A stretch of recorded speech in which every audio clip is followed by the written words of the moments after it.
રામ હે લખન હા હાલ તો ખાવું છે ને થોડું હે ખા જાય લે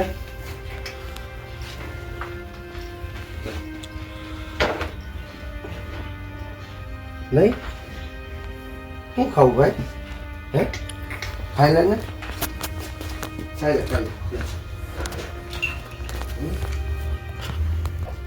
રામ લે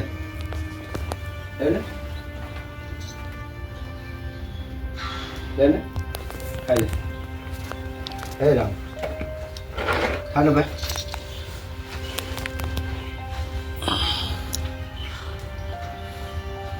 હે રામ ખાઈ લે ને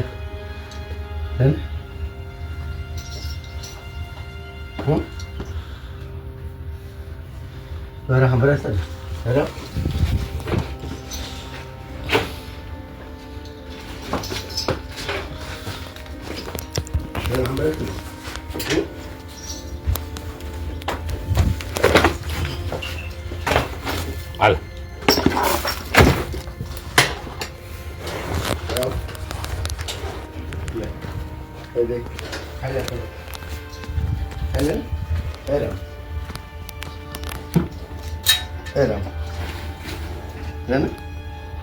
હાલ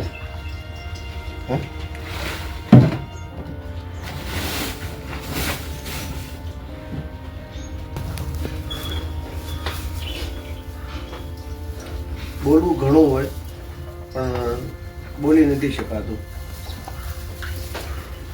કેમ કે આવા હજારો બળદની વેદના વેતનને રડાવે છે.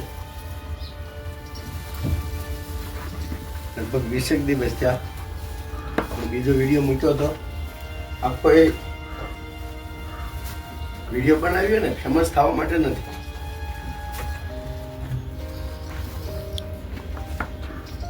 રિયલ બળદોની વેદના શું છે ને એ તમને લાઈવ અમારે બતાવવું છે. કેમ કે લાઈવ આને 20 દિવસ થયા. શરૂઆતમાં 2 દિવસ તો હાવ ખાવાનું મન જેવું હતું. વચ્ચે થોડાક દિવસ પાછું થોડું ખાવાનું શરૂ કર્યું. તમને એવી અંદરથી હિંમત હતી કે હવે ખાતા થઈ જશે. અને ફરી એનું પાછું ઘર સાંભળે છે અને એનો માલિક સાંભળે છે. અને એનો માલિક ખૂબ દયાળુ છે કે તમારીના સેટ ન થાય પાછા મૂકી દેજો, બરોબર છે. હું એના ગઠપણ પાડીશ, મને કોઈને નહીં આપું. અહીંયા એને મતલબમાં એને ભાર પડ્યો અને આપી દીધા એવું નથી. અમારી માંગણી હતી પણ કદાચ એ માલિકના પ્રેમ સામે અમારો પ્રેમ ટૂંકો પડ્યો એવું અમને લાગે છે. કેમ કે એને હાથ ફેરવવાનો, એને મીઠી વાણીથી બોલાવવાનો, એને ભાવે ખાવા દેવાનું. આજ અહીં અમારી પાસે આટલી સુવિધા છે. પણ જે આંગણેથી તડસોડી મૂકેલો માથે રેઢિયારનું જેની માથે આળ ચડ્યું છે, ગામના ધોકા ખાય બાઠા ખાઈને જે જીવે છે, રહેવા માટે ધરતી છે, ઓઢવા માટે આભ છે. કોઈ એના આંગણાની અંદર જાય તો સીધો માથે ધોકાનો ઘા છે. જિંદગી કોના માટે બળદો જીવા? જગત માટે. શું મળ્યું બદલામાં? કાંઈ નહીં. ધોકા, રેઢિયારનું વાળ, તાઢ અને તડકો.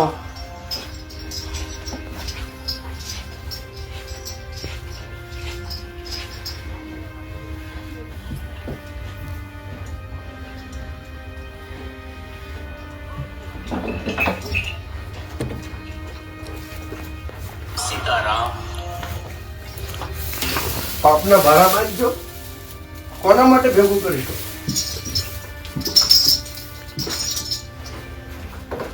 પાપનો ભારો બાંધી હારે જે કે પૈસા ભેગા કરી હારી આવવાના છે. સત્ય છે. કડવું લાગે, હાસું લાગે, સારું લાગે, ખોટું લાગે, જે લાગે.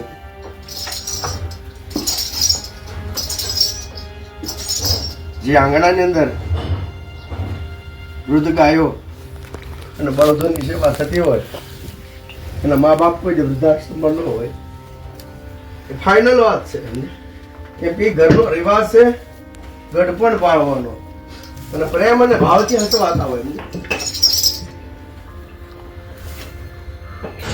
મૂકવા વાળો કોઈ અમીર નથી થવાનો અને રાખવા વાળો કોઈ ગરીબ નથી થવાનો. લખોઈના લખી લેજો સાહેબ, કર્મ કોઈ દિવસ કોઈને છોડવાનું નથી. અને બળદની જિંદગીઓ કેટલી રહી, ટેકનોલોજી એટલી બધી હાઈફાઈ આવી ગઈ છે કે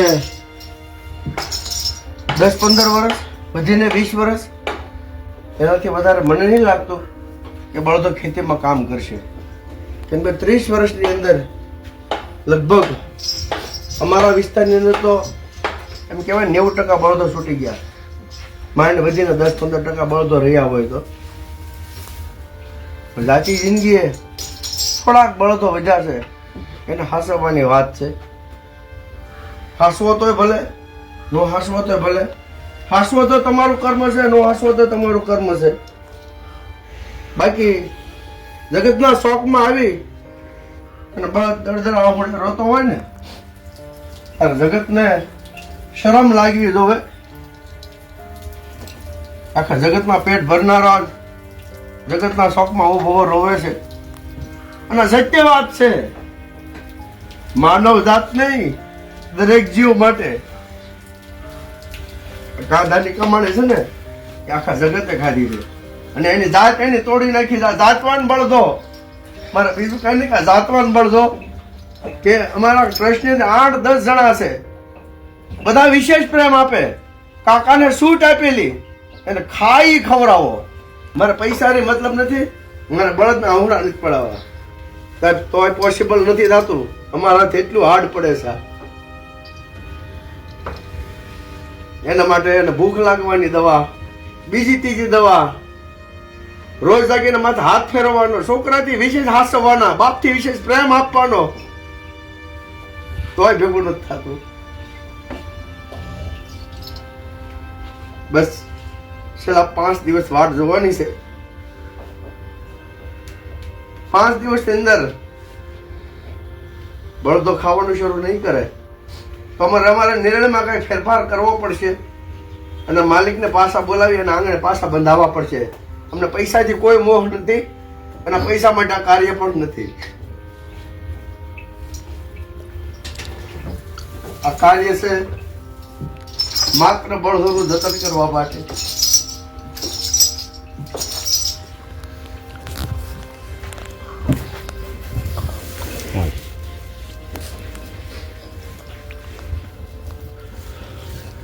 માનવજાત બહુ સુખેથી જીવતી હતી સમજ્યા.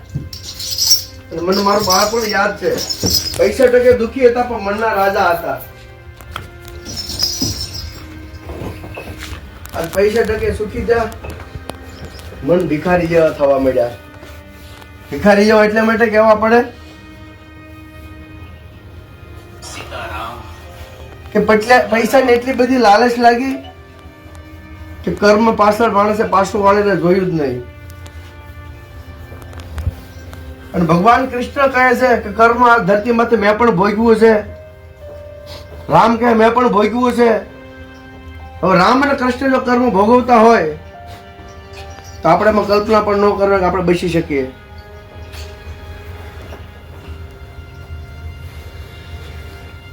વિશેષ તો આના માટે કહેવા માટે મારી પાસે કોઈ શબ્દો નથી. અને વિડીયોના માધ્યમથી જે કાંઈ અમારે દર્શાવવું છે, અમારો ઉદ્દેશ્ય માત્ર એક જ છે. હજારો બળદ નિરાધાર છે, જગતના શોખમાં ઉભા રોવે છે, ભૂખ્યા ને તરસ્યાના પ્રાણ તાકી દે છે. એ એના માલિકના આશ્રય બંધાય રહે, એના માલિકના અંદર ભીતરની કાંઈક પ્રેમ કરુણા ભાવ જાગે અને છોડતી વેળા ખાલી એટલા દિવસો યાદ કરી કે આના થકી મારા પરિવારમાં 5 પાંદડા લીલા થયા છે અને આના પેટની અગ્નિ ઠારવાય 5 પાંદડા કામ ન લાગે ને તો ધન ની ધૂળ છે. ઘણી વખત એવા પણ વિડીયો જોયા છે, મરદ માણા હોય, મોઢે મૂછું હોય. આ સત્ય હકીકત છે.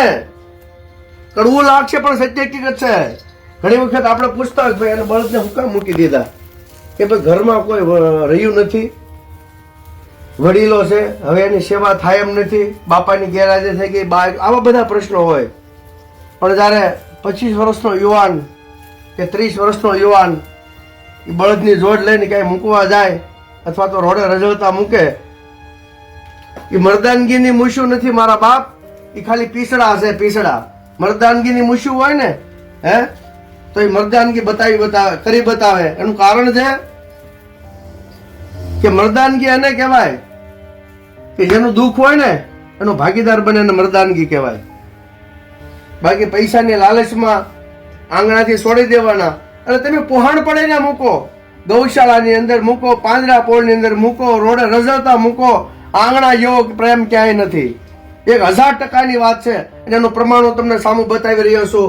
એ પ્રેમમાં કોઈ કશાશ નથી. આ પ્રેમમાં કોઈ જાતની ખાવા પીવાની તકલીફ નથી. એની માથે 24 કલાક વ્યક્તિ રહેશે. કાંઈ તકલીફ હોય એને માથે હાથ ફેરવે, એને ખવડાવે, 4-4, 5-5 ભાતની નીંદ નાખે, ખોળ નાખે, કપાસિયા નાખે, કોહાણ પણ એને ખાવું હોય ખવડાવે. નથી ખાતા સાહેબ.